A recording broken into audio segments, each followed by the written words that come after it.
Hello class, welcome to Soni study point. Class, हमारा ग्रामीण परिवेश की अभी सीरीज चल रही है। वो प्रश्न जो एग्जाम में पूछे गए हैं हूबहू वही प्रश्न हम आपको यहाँ पर करा रहे हैं, मतलब प्रीवियस ईयर के क्वेश्चन। तो 13 नवंबर 2015 में जो प्रथम पाली में क्वेश्चन हुआ था उसके मैंने ग्रामीण परिवेश के 25 क्वेश्चन कराए। फिर जो सेकंड पाली में हुए थे उनके 25 क्वेश्चन कराए। फिर मैंने चकबंदी लेखपाल के क्वेश्चन आपको कराए जो 40 प्रश्न हुए थे। और आज हम आपको अगेन 40 क्वेश्चन कराने वाले हैं। यानी कि टोटल हमारे कितने क्वेश्चन हो गए? 130 क्वेश्चन हो गए हैं। ठीक है।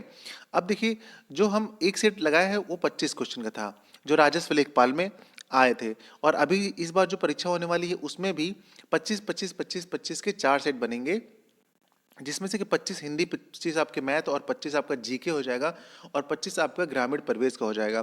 तो ये एक स्कोरिंग सब्जेक्ट है। इसमें आप 25 में से 30 नंबर आराम से ला सकते हैं, 23 प्लस नंबर आप ला सकते हैं। तो ये देखिए, अगर हम आपको बताएं कि अगर एक जो ओरिजिनल पेपर था उसका हम सेकेंड पाली से मैच कराएं तो कम से कम 7 से 8 क्वेश्चन हमारे मैच हो रहे थे। ठीक है, मतलब रिपीट हो रहे थे 7 से 8 क्वेश्चन। और अगर ये हम 40 क्वेश्चन वाले बात करें कि जो हमारे चकबंदी लेखपाल में हुआ था, वहाँ पे हमारे 10 से 12 क्वेश्चन जो है रिपीट हो रहे थे। कितने? 10 से 12 क्वेश्चन हमारे रिपीट हो रहे थे चकबंदी वाले में।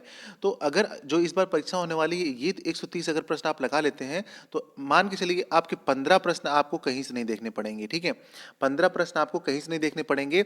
कम से कम 4 क्वेश्चन यानी 3 से 4 क्वेश्चन ऐसे आते हैं जो करंट की योजनाएं होती हैं उनसे भी इसमें प्रश्न आ जाते हैं, जो ग्रामीण परिवेश से यानी कि ग्राम से समाज से संबंधित होते हैं, जो योजनाएं संबंधित होती हैं उनसे भी प्रश्न यहाँ पर पूछ लिया जाता है। तो आपको इस तरीके से तैयारी करना है कि कहाँ से ज़्यादा कंटेंट मिल पाए और इतना ज़्यादा भी ना हो कि सब कंटेंट ही पढ़ते रहें। ठीक है, यहाँ पर जो आपका डेटा है बस उतना ही डेटा है जितना आप उसे पढ़ें। सिलेबस तो बहुत सारा होता है लेकिन आप लिमिटेड पढ़ें जो आपके सिलेबस में है और जिस टाइप के प्रश्न पूछे जा रहे हैं। ठीक है क्लास। तो एक छोटा सा नोटिफिकेशन है हमारा क्लास कि हमारी कोचिंग सोर्स सक्सेस क्लासेस कर्मचारी नगर बरेली, यहाँ पर स्पेशली राजस्व लेखपाल के सेपरेट बैच चलाए जा रहे हैं। स्पेशल फैकल्टी हमारे यहाँ पर है और टीचिंग की अगर आप तैयारी कर रहे हो तो टीचिंग के यहाँ पर स्पेशल बैचेस चलते हैं। यानी कि यहाँ पर वनडे की तैयारी कराई जाती है। ठीक है, और यूपी ट्रिपल एस सी के जो एग्जाम्स हैं उनकी तैयारी कराई जाती है। अगर आप बरेली में रहने वाले हैं तो हमारी कोचिंग में आइए, 3 दिन का फ्री डेमो है, आप यहाँ पर फर्क देख सकते हैं। चलिए क्लास स्टार्ट करते हैं अपने क्वेश्चन को। तो देखिए, आज का हमारा पहला क्वेश्चन है, ग्राम भारत में ग्राम पंचायतों की संख्या क्या है, मतलब कितनी है, कैसे है। तो आप यहाँ पे देख रहे हैं गैर आबादी वाले गांव से अधिक, आबादी वाले गांव से कम, गैर आबादी वाले गांव के बराबर या फिर आबादी वाले गांव के बराबर। तो आपका जो यहाँ पर देख रहे हैं थोड़ा कंफ्यूजिंग वाला प्रश्न है। तो गैर आबादी, जो गैर आबादी होता है ना, गैर आबादी वाले गांव से अधिक, तो यहाँ की जनसंख्या कैसी है? गैर आबादी वाले गांव से अधिक है। तो देखिए, यहाँ पर एक डेटा है जो आपको याद रखना है, बार बार रिपीट होता रहता है। तो यहाँ पे देख रहे हैं भारत में ग्राम पंचायती की संख्या जो है गैर आबादी वाले गांव से जो है लगभग कितनी है? 2,50,000। कितनी है? 2,50,000 है। देखिए देखिए, एक प्रश्न ये भी पूछा जाता है कि भारत में जो कुल गांव हैं उनकी जनसंख्या कितनी है। ठीक है, कुल गांव जो है वो कितनी है, तो ये प्रश्न भी कई बार पूछा जाता है। तो देखिए 6 लाख जो होता है आपका, 6,40,000। ठीक है, आप ध्यान रखिएगा डेटा 6,40,930। ठीक है, इसके आसपास ही आपको मिलेगा, 900 के आसपास चेंज हो सकता है पीछे, लेकिन 6,40,000 आप ध्यान दीजिएगा। ये हमारे भारत में कुल गांव की संख्या है। अब देखिए, गूटी का प्रयोग आमतौर पर किसके संवर्धन के लिए किया जाता है? ठीक है, किसका? गूटी का प्रयोग। देखिए, जो गूटी का प्रयोग है ना वो किसके लिए किया जाता है? तो वो लीची के लिए किया जाता है। किसके लिए किया जाता है? लीची के लिए किया जाता है, गूटी का प्रयोग किया जाता है लीची के लिए। ठीक है, अगला हमारा क्वेश्चन देखते हैं। अगला क्वेश्चन ये है कि केंद्रीय आलू अनुसंधान संस्थान कहाँ स्थित है? तो देखिए, ये तो शिमला में स्थित है। आलू अनुसंधान संस्थान कहाँ पर स्थित है? शिमला में स्थित है। तो देखिए, ये जो संस्थान स्थित है ना, अनुसंधान जो भी है, तो आप ध्यान रखिएगा यहाँ से एक प्रश्न पूछा जा रहा है और कभी कभी किसी किसी परीक्षा में दो दो प्रश्न पूछे जाते हैं। जैसे कि चकबंदी लेखपाल में 40 प्रश्न होते हैं तो वहाँ पर 2 क्वेश्चन पूछ लिए जाते हैं संस्थान से, तो यहाँ पर तो एक ही पूछा गया है। ठीक है, अब देखिए आगे इसके बारे में कुछ इंपॉर्टेंट फैक्ट। केंद्रीय आलू संस्थान शिमला में स्थित है। शिमला मतलब हिमाचल प्रदेश की कैपिटल, यहाँ पर स्थित है। इसकी स्थापना 1945 में की गई थी, ये आपको ध्यान रखना है। और 28 अगस्त 2017 को इसका 69वां स्थापना दिवस मनाया गया है। जहां से मोदी जी ने न्यू इंडिया मंथन संकल्प से सिद्धि पर विस्तार से चर्चा की थी और कृषकों की आय दोगुनी करने की बात कही थी कि उनकी आय जो है दोगुनी कर दी जाएगी। तो यहाँ से आपको जो ध्यान रखने वाली बात है वो है 1945 में इसकी स्थापना हुई थी और कहाँ पर है, हिमाचल प्रदेश के शिमला में है। तो ये यहाँ से याद रखने वाली बात है। अगला देखिए प्रश्न है, ये है कि उत्तर प्रदेश का मलिहाबाद किस लिए प्रसिद्ध है? तो ये विश्व प्रसिद्ध है जो भी है। तो देखिए सही आप आसन तो आपको पता होगा, दशहरी आम। तो आम जो है हमारे उत्तर प्रदेश के लखनऊ में है, एक जिला है छोटा मलिहाबाद, तो वहाँ का दशहरी आम है जो बहुत फेमस है, ये वर्ल्ड फेमस है। तो आपने इसका नाम जरूर सुना होगा। अगला देखिए, मलिहाबादी लखनऊ जिले के एक तहसील उसका कस्बा है और यह अन्य किस्में हैं इसकी, चौसा है, फाजली है, लखनऊआ है, जौहरी है, सफ़ेदा है, दशहरी आम, ये इसकी सब किस्में हैं और नवाब ब्रांड के नाम से प्रसिद्ध है।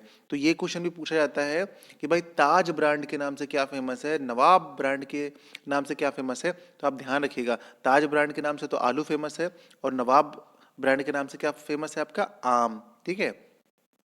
अगला क्वेश्चन ये है, पकते ही हरा टमाटर लाल क्यों हो जाता है? तो देखिए इसका मेन जो आंसर हो जाएगा वो हो जाएगा क्लोरोप्लास्ट जो है क्रोमोप्लास्ट में चेंज हो जाता है। क्या हो जाता है?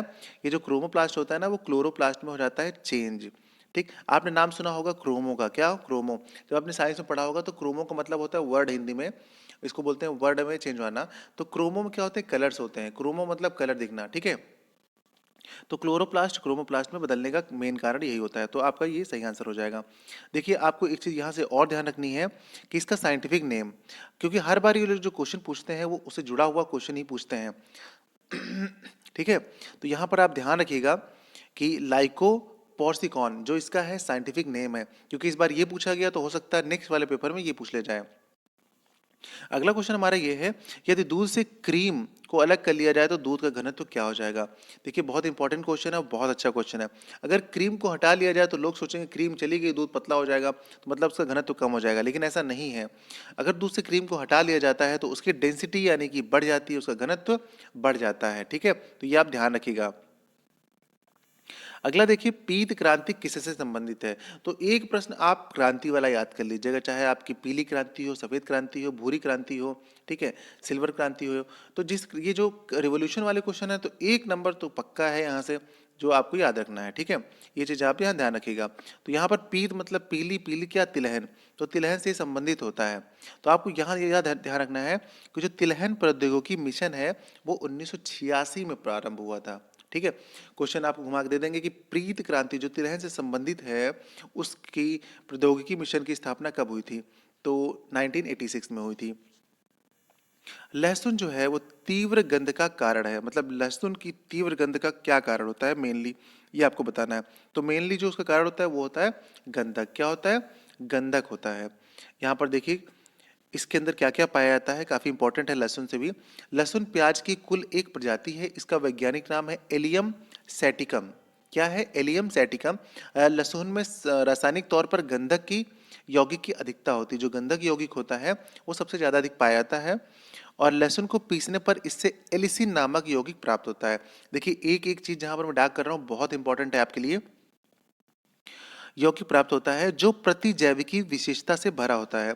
इसके अलावा इसमें protein, enzyme, vitamin B, saponin, flavonoid पदार्थ पाए जाते हैं। तो ये सब चीज़ें पाई जाती हैं। तो इतनी सारी चीज़ें जो नीचे दिखी हैं ये इतनी इंपॉर्टेंट नहीं है जितना आपको ये कि इसमें गंधक यौगिक की अधिकता होती है, पीसने पर इससे एलिसिन निकलता है और इसका साइंटिफिक नेम एलियम सैटिकम है। ठीक है, तो ये चीज़ें आपको ध्यान रखनी है। यहाँ से अगला क्वेश्चन देखते हैं। अगला क्वेश्चन ये है कि टपका किस फसल का अंतिम चरण होता है? तो टपका, तो आपने सबने इसका नाम सुना होगा टपका, मतलब आम जो लास्ट में पक जाता है तो कहते हैं नहीं टपका क्या, टपक गया क्या। तो देखिए आम का लास्ट जो फॉर्म होता है वो क्या होता है, अंतिम चरण होता है टपका। ठीक है, आम एक रसीला फल है, इसे भारत में फलों का राजा कहते हैं। यहाँ से आपको जो मेन लर्न करने वाली चीज़ है, फलों का राजा नहीं, वो आप सभी जानते हैं, मैगोफेरा इंडिका, ये इसका साइंटिफिक नेम है। तो जितने भी साइंटिफिक नेम ये पूछ रहे हैं या जितने फलों की बात ये कर रहे हैं उन सभी का साइंटिफिक नाम एक आप पेज में अलग से लिख लीजिएगा, बहुत इंपॉर्टेंट है आपके लिए। ठीक है, और यहाँ से देखिए आम की विभिन्न किस्में पाई जाती हैं जैसे बम्बैया, मालदा, पैरा, लंगड़ा, निराली, अमन, राजाफरी आदि। तो ये सब जो बता रखे हैं इन्होंने, एक बार इसको बस रीडिंग कर लीजिएगा, काम आपका चल जाएगा अच्छे से। अगला देखिए, भारत में आबादी वाले गांव की कुल संख्या कितनी है? आबादी वाले गांव की कुल संख्या पूछ रहे हैं, तो भारत में कुल गांव की संख्या 6,40,000 है। देखिए, मैंने आपको बताया था कि आपको 6,40,000 ध्यान देना है। एवं आबादी वाले गांव की कुल संख्या कितनी है? 59, यानी 5,97,464। ये इतनी है टोटल। 6,40,000 आपके कुल गांव हैं, उसमें से आबादी वाले गांव कितने हैं? 5,97,464। और छोटी मानव बस्ती को गांव कहते हैं। भारत में आज कुल जनसंख्या का 68.84% आबादी वाले गांव में ही रहती है, और गांव प्रशासन की सबसे छोटी इकाई है। गांव जो है प्रशासन की सबसे छोटी इकाई है, और गांव का जो मुखिया होता है वो प्रधान होता है पंचायत का। ठीक है, तो वो सबसे बड़ा पदोन्नति वाला व्यक्ति होता है जो मुखिया होता है गांव का। ठीक है, अब देखिए अगला प्रश्न है, कच्चे फलों को पकाने के लिए कौन सी गैस प्रयोग की जाती है? बहुत बार प्रश्न पूछा गया है। ये तो मतलब हर एक एग्जाम में लगभग पूछ लिया जाता है। ठीक है, आपके रेलवे में पूछा गया है, एसएससी में पूछा गया है। अब यहाँ पर देखिए लेखपाल में पूछा गया है। तो ये होता है आपका एथेन, यानी एथिलीन है। इसका प्रयोग करते हैं फलों को पकाने के लिए। अगला हम देखते हैं, भारत के पशु कल्याण बोर्ड का मुख्य कार्यालय कहाँ है? तो ये जो कहाँ पर पड़ता है आपका, देखिए ये पड़ता है आपका चेन्नई में। कहाँ पड़ता है? चेन्नई में। और आपको इसकी स्थापना जरूर ध्यान रखनी चाहिए कि कब हुई थी इसकी स्थापना। तो जिसकी स्थापना पशु हिंसा रोकथाम के अधिनियम 1960 के तहत 1962 में की गई थी। ठीक है, पशु कल्याण बोर्ड की स्थापना जो है कब की थी? 1962 में चेन्नई में की गई थी। निम्नलिखित में से कौन ग्रामीण क्षेत्र का जमीनी कर्ता धर्ता होता है? तो कोई और नहीं, पटवारी होता है, यानी कि लेखपाल होता है। लेखपाल ही जमीन का कर्ता धर्ता होता है। अगला प्रश्न ये है कि कौन सी नदी उत्तर प्रदेश में बीहड़ों का निर्माण करती है, यानी कि रेवनी का, बीहड़ों को रेवनी बोलते हैं, उनका निर्माण करती है? तो ये ऐसी कौन सी नदी है? तो यहाँ पर सही आंसर आपका हो जाएगा गोमती। तो जो गोमती नदी है वो बीहड़ों का निर्माण करती है। उत्तर प्रदेश में किस प्रकार की मिट्टी अधिकांशतः पाई जाती है? तो देखिए, जो अधिकांशतः मिट्टी है वो जलोढ़ मिट्टी पाई जाती है। कौन सी मिट्टी? जलोढ़ मिट्टी पाई जाती है, सबसे अधिक अपने उत्तर प्रदेश में पाई जाती है। ठीक है, तो ये मिट्टी सबसे ज्यादा पाई जाती है। देखिए, एक प्रश्न आपसे मिट्टी से बनता है। ठीक है, तो मतलब मिट्टी आपको एक देखना है, एक क्रांति वाला क्वेश्चन आपको देख लेना है। इस टाइप के क्वेश्चन जो मैं आपको बता रहा हूँ, ये आपको लिस्ट बना के लर्न कर लेना है, क्योंकि एग्जैक्ट यही क्वेश्चन तो आ जाए तो अच्छी बात है। ओके, लेकिन इससे जुड़ी हुई चीजें जरूर आने के पूरे पूरे चांसेस होते हैं। अब देखिए, जैसे कि यहाँ पर एक खास बात है कि जलोढ़ मिट्टी बहुत ही क्या है? उपजाऊ है। क्या है? बहुत उपजाऊ है। तो उसके साथ साथ आपको ध्यान रखना है कि पुरानी जो जलोढ़ मिट्टी है उसको बांगर के नाम से जानते हैं, और जो नई जलोढ़ मिट्टी है उसे खादर के नाम से जानी जाती है। तो ये चीज आपको यहाँ से ध्यान रखना है। उत्तर प्रदेश के किस भूभाग में वार्षिक वर्षा सर्वाधिक होती है? तो देखिए, सबसे जो वार्षिक वर्षा सबसे ज्यादा होती है वो कहाँ पर होती है? वो तराई का जो क्षेत्र होता है वहां पर होती है। कहाँ पर होती है? तराई का इलाका। और तराई का इलाका महत्वपूर्ण यहाँ पे कौन सा है? गोरखपुर है। ठीक है, सबसे ज्यादा। तो यहाँ पर आप देखेंगे, ये प्रश्न बहुत इंपॉर्टेंट है। यहाँ पर देखिए, आप ध्यान से सुनिएगा। गोरखपुर में क्या है? सबसे ज्यादा वर्षा होती है, एक तराई का क्षेत्र है। ठीक है, दूसरी तरफ जहां पर सबसे कम वर्षा होती है वो है आपका मथुरा। ठीक है, मथुरा में सबसे कम होती है और गोरखपुर में सबसे ज्यादा होती है। कितनी होती है? देखिए, गोरखपुर में 184.7 मीटर वर्षा होती है, और वहीं दूसरी तरफ आपके मथुरा में कितनी होती है? मथुरा में होती है आपकी 54.7 सेंटीमीटर वर्षा होती है। और गोरखपुर में जहाँ 56 दिन वर्षा की संभावित अवधि होती है, वहीं आपके पश्चिमी उत्तर प्रदेश में कितना? 32 दिन होती है। तो आप इस चीज़ को ध्यान रखेंगे, बहुत इंपॉर्टेंट है ये। उत्तर प्रदेश में किन जिलों में पटसन की खेती होती है? तो पहले ये पता होना चाहिए पटसन क्या होता है। जो जूट वगैरह होता है ना, पटसन होता है, आप सुने होंगे। देवरिया और गोरखपुर, क्या होता है? देवरिया और गोरखपुर, ठीक, सबसे ज्यादा यहीं पर होती है। उसके बाद देखिए, इसमें कुछ खास फैक्ट होंगे। उत्तर प्रदेश में सर्वाधिक पटसन की खेती गोरखपुर व देवरिया में होती है। प्रदेश में जूट की फसल जून जुलाई माह में बोई जाती है, सितंबर अक्टूबर में काट ली जाती है, जो कि रस्सी बनाने के काम आती है। विश्व में सर्वाधिक जूट उत्पादन बांग्लादेश करता है। तो देखिए, सबसे ज्यादा जो जूट का उत्पादन है वो कौन करता है? बांग्लादेश करता है। दूसरे स्थान पर अपना भारत है। कहीं कहीं पर आपने देखा होगा सबसे ज्यादा कौन करता है, तो वहां पर आप भारत का टिक करते हैं। एक्चुअली होता क्या है कि उसमें ऑप्शन में बांग्लादेश नहीं दिया होता है। मान लीजिए नेपाल दिया हुआ है आपका, भारत दिया हुआ है हमारा, और भूटान दिया हुआ है, और अमेरिका दिया हुआ है, या फिर चाइना दे रखा है। लेकिन अपना सेकंड में तो कौन सा है? अपना भारत है, तो हम भारत को ही पहला मानते हैं। लेकिन रियल में क्या है कि बांग्लादेश सबसे फर्स्ट नंबर पर है, सेकंड में हमारा भारत है। ठीक है, स्वच्छ भारत अभियान के अंतर्गत 2019 ग्रामीण भारत में कितने शौचालय बनाने का लक्ष्य है? तो इसमें हो जाएगा आपका क्या, 120 मिलियन, ये इसका लक्ष्य रखा गया था। तो आपको ये ध्यान रखना, स्वच्छ भारत मिशन अभियान कब चालू हुआ था? तो 2 अक्टूबर 2014 को गांधी जयंती के उपलक्ष्य पर ये चालू किया गया था। ठीक है, तो ये आपको ध्यान रखना है, बहुत इंपॉर्टेंट है। इसके तहत 2019 तक भारत में 120 मिलियन शौचालय बनाने का लक्ष्य रखा गया था और अब तक 80 मिलियन शौचालय बन चुके हैं। अगला प्रश्न देखते हैं, उत्तर प्रदेश में किस जिले में पुरुषों से महिलाओं का अनुपात सर्वाधिक है?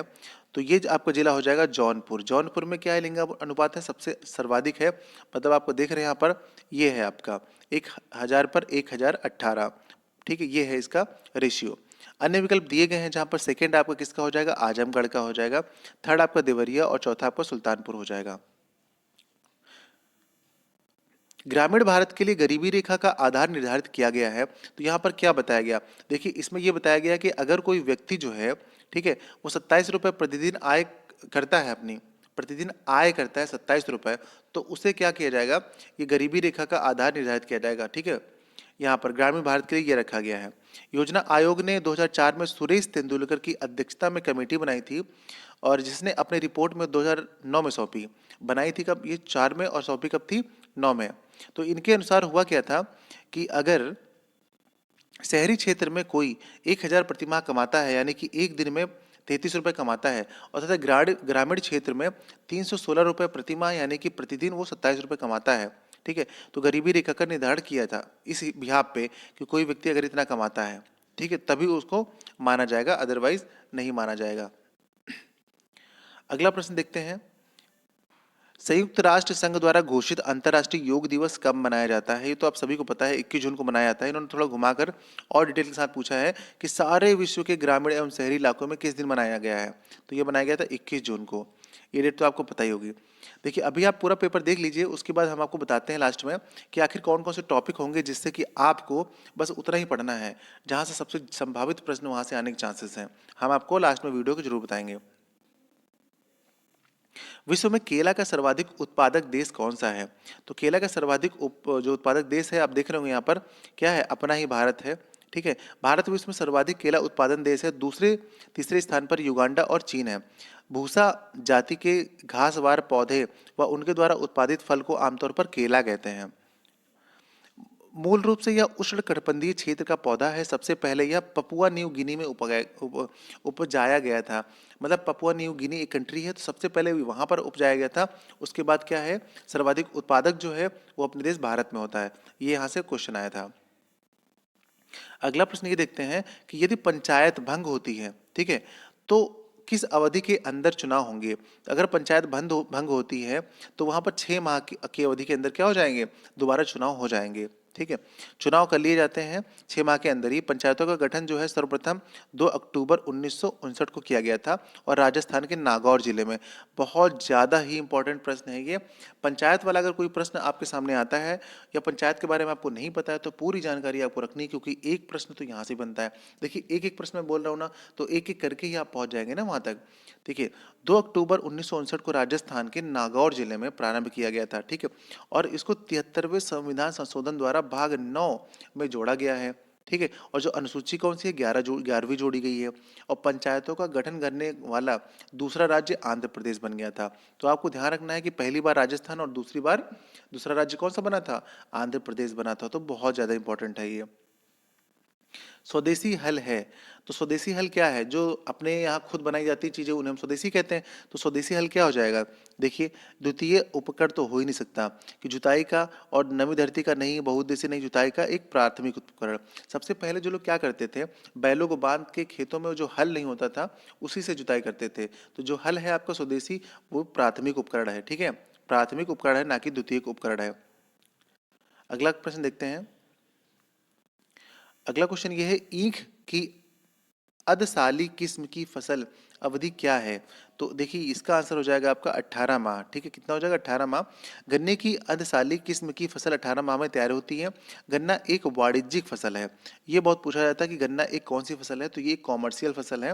गन्ना उत्पादक में उत्तर प्रदेश प्रथम स्थान पर है अपना। और गन्ना उत्पादन के लिए चिकनी दोमट मिट्टी की बहुत आवश्यकता होती है, ऐसी मिट्टी में गन्ना बहुत अच्छा होता है।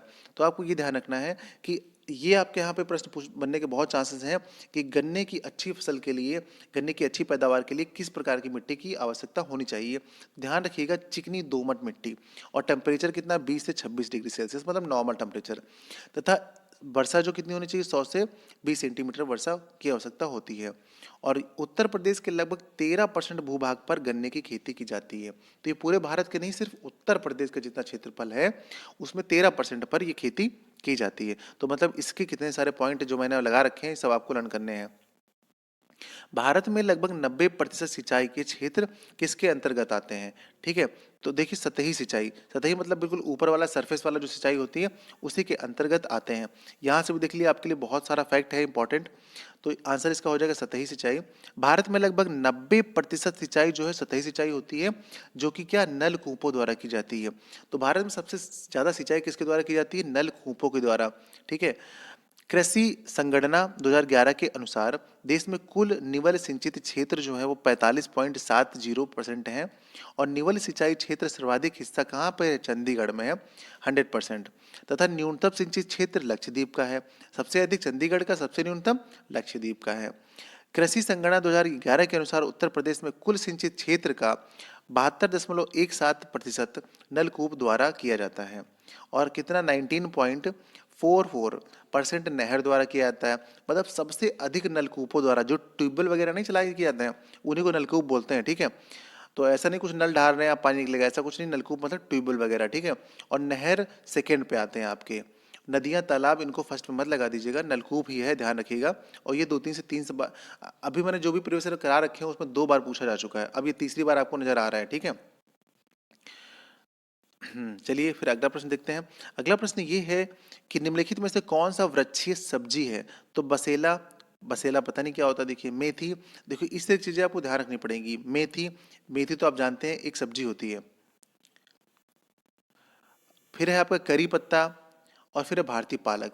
देखिए, बसेरा तो आपको पता नहीं था जो भी है, लेकिन करी पत्ता एक पौधा होता है, पेड़ होता है। ठीक है, तो वहाँ वृक्षीय सब्जी पूछा था, वो सब वृक्षीय सब्जी नहीं थी। वृक्ष मतलब पेड़ हो रहा है और उसके सब्जी की तरह यूज करते हैं, तो वो क्या हो जाएगा आपका, करी पत्ता।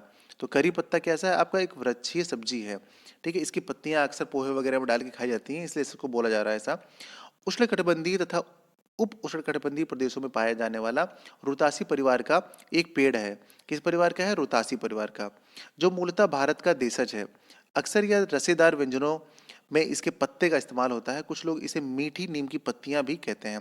तो ये आपके लिए इंपॉर्टेंट है कि मीठी नीम की पत्तियों के नाम से किसे जाना जाता है? तो करी पत्ता को जाना जाता है, ध्यान रखिएगा।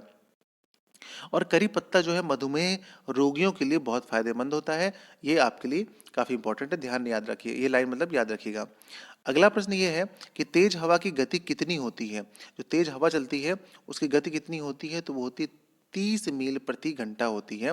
तो यहाँ से एक चीज आपको और बताता हूँ, ध्यान से सुनिएगा। बॉम्फर्ट मापक्रम पवन वेग और समुद्र तथा स्थल की हवाओं की दिशाओं के बीच संबंध बताने वाला एक तालिका होती है। ठीक है, मतलब इसके थ्रू क्या किया जाता है? मेजरमेंट किया जाता है। एक हिसाब से आप देख रहे हैं पवन वेग, मतलब वेग का, समुद्र के चाहे हो, चाहे आपका यहाँ पे पवन हो, या फिर स्थल की हवाएं, उनकी दिशाएं हो, उन सभी संबंधित चीज़ों का पता लगाया जाता है। यह मापक्रम जो है 1805 में फ्रांसिस बॉम्फर्ट ने सुझाया था। ये साइंटिस्ट का नाम है। और उसके बाद क्या है, इसके अनुसार पवन वेग जो है 25 से 30 मील प्रति घंटा या फिर 41 से 50 किलोमीटर प्रति घंटा होती है।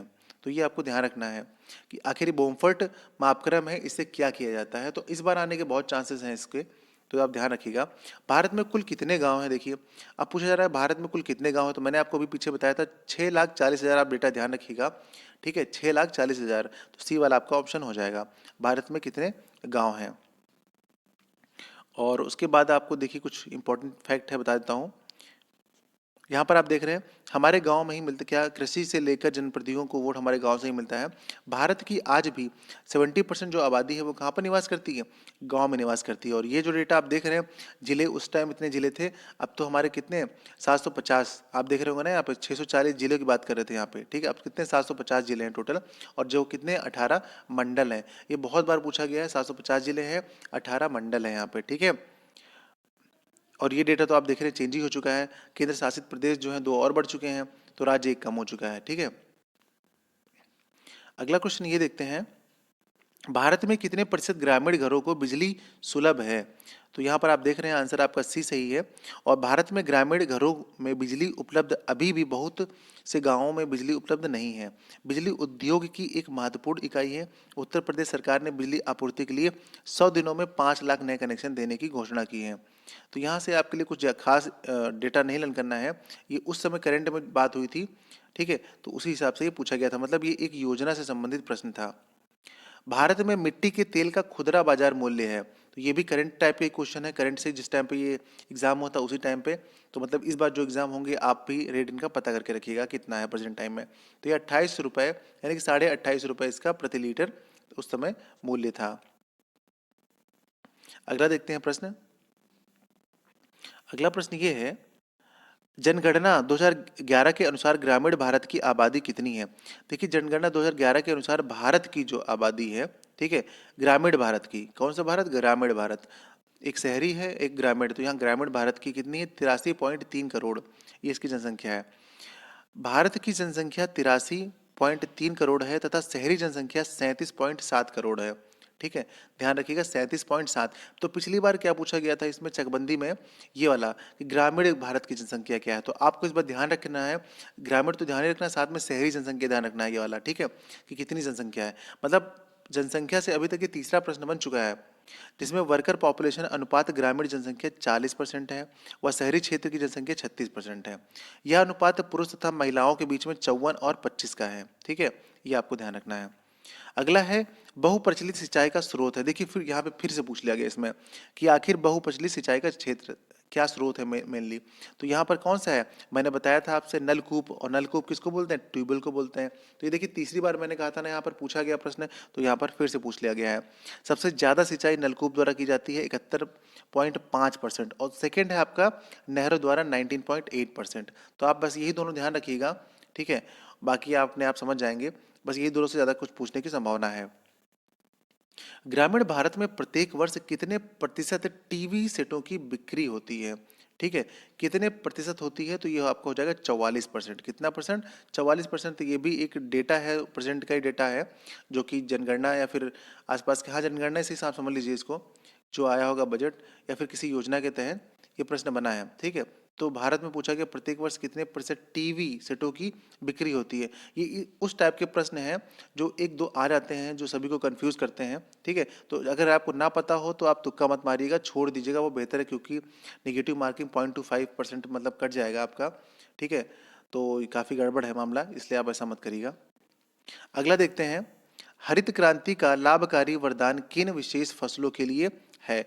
तो ये हो जाएगा आपका सी, यानी कि गेहूं और चावल के लिए। ठीक है, किसके लिए? गेहूं और चावल के लिए हो जाएगा। यहाँ पे आप देखिए, यहाँ पे सन 1968 में जब भारत में पहली बार 120 लाख टन गेहूं से 50 लाख टन की बढ़त से कुल 170 लाख हो गया था।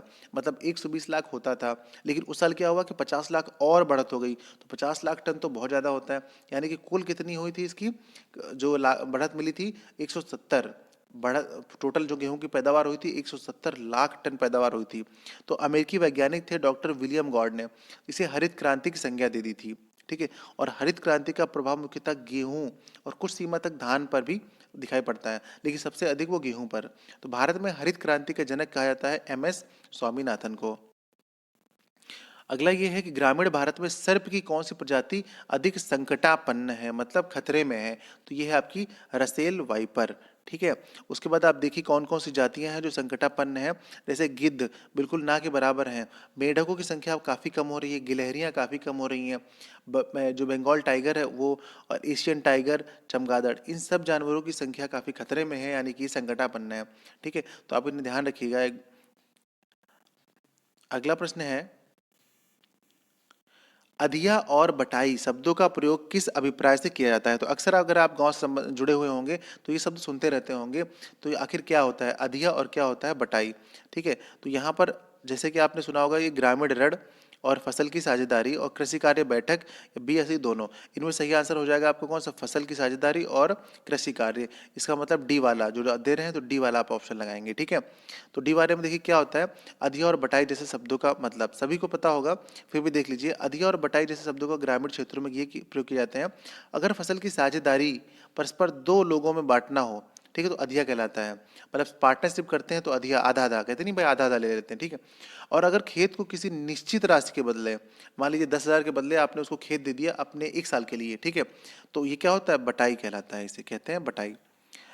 सिराजी और बसरा किसकी उत्तम प्रजातियां हैं? सिराजी और बसरा जो है वो कबूतर की उत्तम क्या है, प्रजातियां हैं। तो यहाँ पर देखिए, ओरिएंटल रोलर भी कबूतर की एक प्रजाति है और इसका वैज्ञानिक नाम क्या है, कोलुविडे है। कबूतर पूरे विश्व में पाया जाने वाला पक्षी है, ठीक है, पूरे विश्व में पाया जाने वाला पक्षी कौन सा है, कबूतर है। तो इसे ध्यान रखिएगा, इस लाइन को, यहाँ से भी प्रश्न बना सकते हैं वो लोग। और यह संसार का सबसे पुराना पालतू पक्षी है, तो ये लाइन भी बहुत इंपॉर्टेंट है। तो दोनों लाइनें जो आप देख रहे हैं, प्रश्न यहाँ से बहुत आसानी से बनाया जा सकता है। तो ध्यान दीजिएगा, छोटी छोटी बातें लोग ध्यान नहीं देते हैं, तो आप ध्यान दीजिएगा, ठीक है।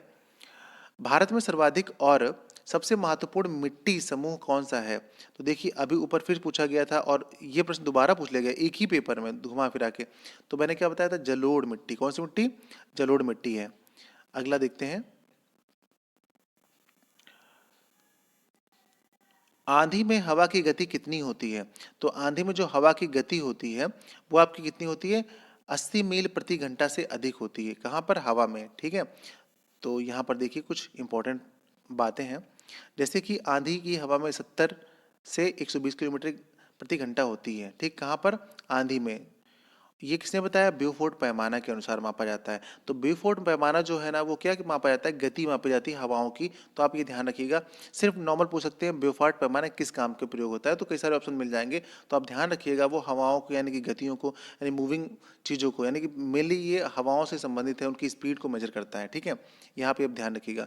ब्यूफोर्ड पैमाना की खोज जो है 1805 में फ्रांसिस वैज्ञानिक बॉफर्ट ने किया था। ये फ्रांस के रहने वाले थे। और ब्यूफोर्ड पैमाना से पवन का वेग मापा जाता है। तो पवन का वेग मापने का जो मेन यंत्र है वो यही है, ब्यूफोर्ड पैमाना, ठीक है। उम्मीद करता हूँ आपको ये समझ में आया होगा। तो क्लास देखिए, हमारा जो ये वीडियो था ये यहीं पर ख़त्म होता है। अब आपको, जैसे मैं अब आपको बता दूं कि क्या क्या पढ़ना है, आपको मेनली जो ध्यान रखना है कि कहाँ कहाँ से आप पढ़ें, तो क्या हो जाएगा। पहले तो आप देख लीजिए, मिट्टी पढ़ लीजिएगा। क्या पढ़ लीजिएगा आप, मिट्टी। जो मिट्टी नहीं होती हमारे भारत की, वो पढ़ लीजिएगा। फिर पढ़ लीजिएगा सारी क्रांतियाँ, जितनी भी क्रांतियाँ होती हैं सब आप पढ़ डालिए। 7-8 क्रांतियाँ हैं, वो सब आप खत्म कर लीजिए फटाफट। फिर उसके बाद 2011 की जनगणना, ये पढ़ लीजिए। देश वाली पढ़ लीजिएगा और प्लस उत्तर प्रदेश वाली पढ़ लीजिएगा। राज्य वाली तो बहुत ज़्यादा इंपॉर्टेंट है, ठीक है। ये आप पढ़ लीजिए। देखिए, खास खास पॉइंट बता रहा हूँ। उसके बाद आप ये पढ़ लीजिए कि कुछ खास किस्म के जो हमारे फल हैं, सब्जी हैं, उनके साइंटिफिक नेम पढ़ लीजिए। साइंटिफिक नेम पढ़ लीजिए, ठीक है। और उनके उपनाम, यानी कि उनको और किस नाम से जाना जाता है, ये हो गया। उसके बाद आप क्या करेंगे, उसके बाद एक ये पूछेंगे आप, कौन सी चीज़ किसके लिए फेमस है। जैसे कालीन कहाँ के लिए फेमस है, तालों के लिए कौन सा शहर फेमस है, ठीक है। पीतल के बर्तनों के लिए कौन से फेमस है, चमड़े के लिए क्या फेमस है, ये सब चीज़ें आप ऐसे पढ़ लीजिएगा, ठीक है। किस नदी के किनारे कौन सा शहर बसा हुआ, ये तो उत्तर प्रदेश में काफ़ी छोटा है, बहुत बड़ा दायरा नहीं है। तो यहाँ से अब अगर आप इस तरह के प्रश्न पढ़ते हैं तो सबसे पहले आप पहुँच जाते हैं काफ़ी अच्छे मार्क्स कवर करने के लिए। देखिए, बहुत सारा डेटा आप पढ़ेंगे, ठीक है, तब भी आपको कुछ कन्फ्यूजन हो जाएगा, पता नहीं मिलेगा ना मिले। लेकिन वो डेटा आप पढ़ते हैं जो एग्जैक्ट वही पूछे जा रहा है, सबसे पहले वो पढ़िए जो बहुत आता है, ठीक है। तो आप अगर इतना पढ़ते हैं तो देखिए आपके काफ़ी अच्छे मार्क्स कवर हो जाएंगे और आप तुरंत फटाफट कोई टेस्ट सीरीज स्टार्ट कर दीजिए या टेस्ट दीजिए डेली, और देखिए 25 क्वेश्चन में आपके कितने सही हो रहे हैं। वैसे कल से मैं टेस्ट सीरीज स्टार्ट कर रहा हूँ, आप देख सकते हैं। बहुत ही 25 क्वेश्चन जो रहेंगे बिल्कुल चुनिंदा प्रश्न रहेंगे आपके लिए, ठीक है। तो कल से स्टार्ट होगी अपनी सीरीज़। तो मिलते हैं कल दोस्तों। ये वीडियो देखने के लिए बहुत बहुत धन्यवाद आपका। हमसे जुड़ने के लिए, हमारे चैनल को सब्सक्राइब नहीं तो कर लीजिए और लाइक कर दीजिए वीडियो को अगर आपको पसंद आया हो तो। मिलते हैं कल।